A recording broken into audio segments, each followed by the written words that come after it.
So Professor Clegg is visiting and honorary professor at the University of Newcastle in the Center of Excellence for Equity in Higher Education. She is a world scholar and has made a significant contribution to critical theorization of higher education. Her work spans a huge range of themes and issues, but is always deeply considered and conceptualized and pushes the boundaries of our thinking and of the field in ways that are really needed, especially now in light of politics such as post-truth populism.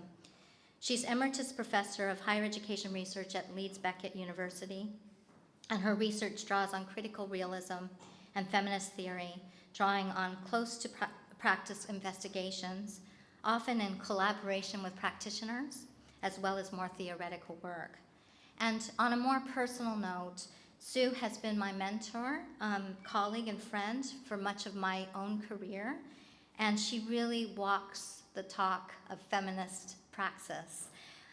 So I'm really thrilled to have her to speak to the book tonight and this evening. Thank you, Sue.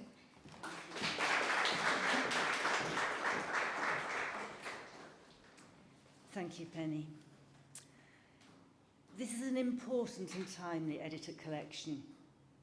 Post-truth populism, which the editors define as a political strategy used to form a hegemonic alliance unified by the cultural symbolism of the people, is a major threat. It is characterized by ressentiment and attacks on feminist, anti-racist, LGBTQI+ communities, positioning minorities and others in contradistinction to the imaginary of the people. It is a global phenomenon. Examples include the US, Brazil, Turkey, India, England. But importantly, as contributors to this volume point out, it has distinctive local features, as the analysis of Vietnam, Indonesia, and Latin America show. Moreover, as Isis Grinaldo argues, this requires certain geographical, epistemological, and temporal displacements that take a longer, larger, non-liberal and non-Eurocentric analytical framework. This means that there can be no simple singular account of post-truth populisms. To begin the analysis of these particular forms of populism, however, requires us to identify its characteristics and also to identify its agents. Jane Kenway, in her excoriating polemic, identifies both what she calls professional truth parasites and territorial truth parasites, who lodge themselves inside of particular truth territories and multiply in what she calls a range of parasitic ecologies of truth. As the authors variously acknowledge, this is very scary stuff. As historic gains are rolled back, it feels very, very current. And even more so now with the overthrow of Roe versus Wade, the criminalization of any form of truth-telling in Russia, the attacks and deaths of journalists worldwide, and the daily viral threats and misinformation on social media. As the editors comment, these kinds of right-wing social cultures specifically target feminist goals and seek to dismantle social justice agendas, which advocate for the rights of women, LGBTQI+ communities, people of colour, those with disabilities, immigrants, precarious and working class communities, and refugees.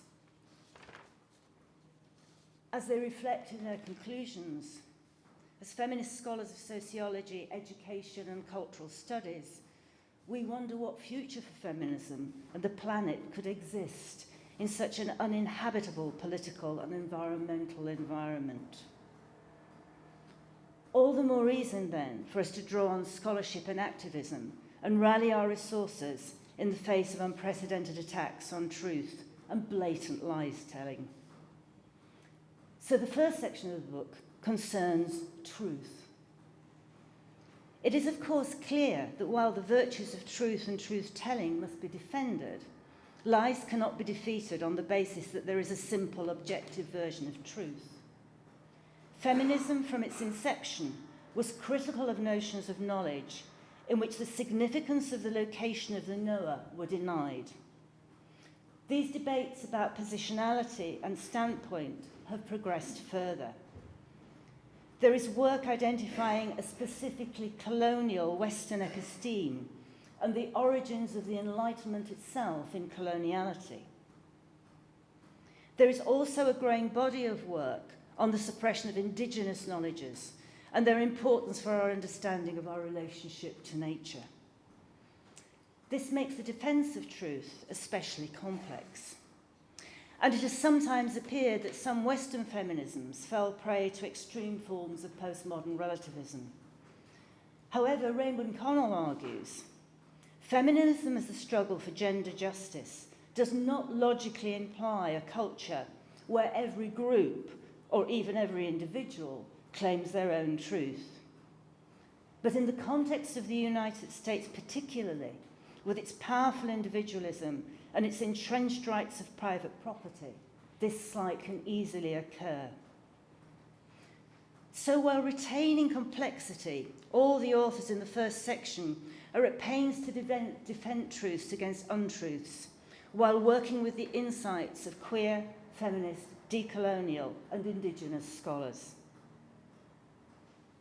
The second section of the book explores feminism and education, and in particular the ways post-truth politics attempt to demonize feminist education with attacks on so-called censorious students.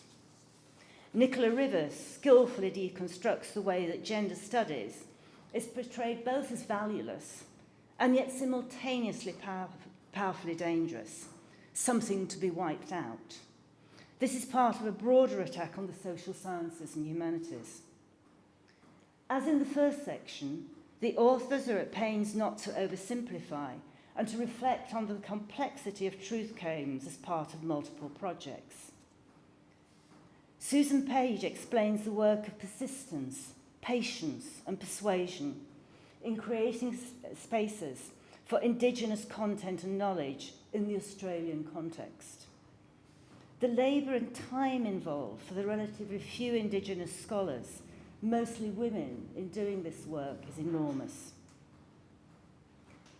Feminist pedagogy can also be dangerous, as the chapter on anti-feminist misogynist shitposting online reveals.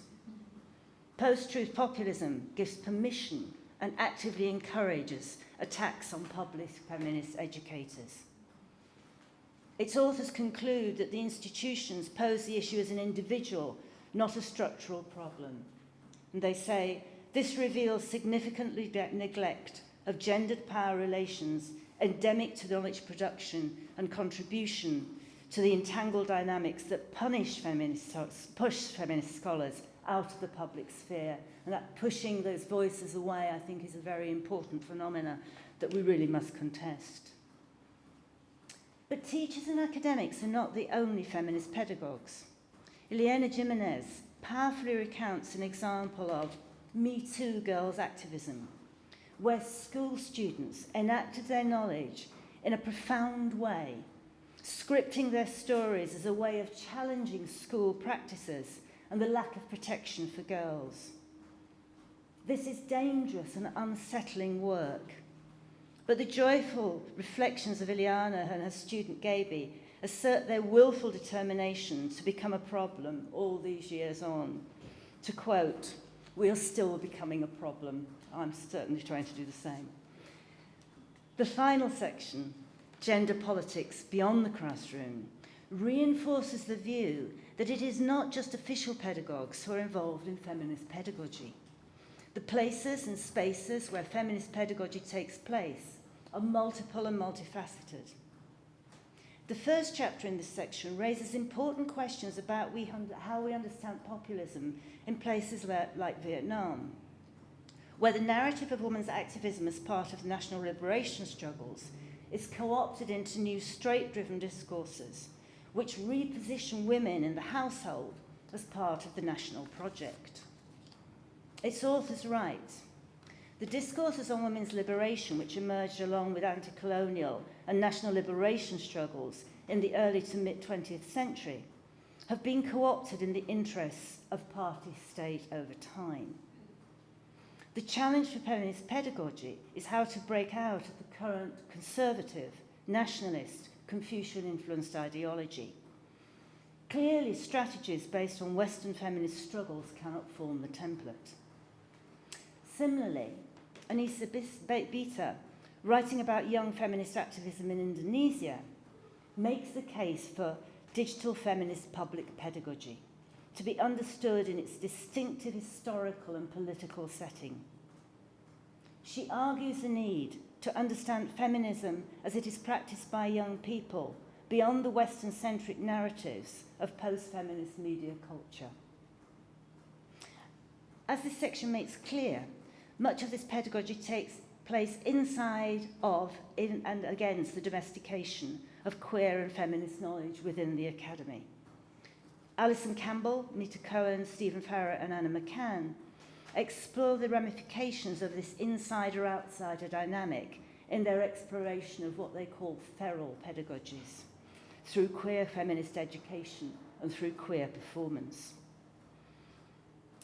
So, to conclude, I've not begun to scrape the surface of this rich book with its intersectional analyses, its historically and geographically informed descriptions of the different forms that post-truth populisms take. Nor have I charted the multiple strategies of truth-telling and care in both public and institutionally based feminist pedagogies. Fortunately, as Penny has said, the authors of the chapters are sharing their presentations here themselves. But I hope you'll share with me the sense that this work is urgent. I'm also sure that the editors would agree that this volume is a starting point. There are many gaps. It is unfinished business. It is a privilege to have been asked to speak. My admiration for the project is immense. It is a difficult terrain, and there are theoretical rifts and disagreements, as well as common fears and commitments. But I think we can unite in thanking the authors and find inspiration in taking the project of confronting post-truth populisms forward.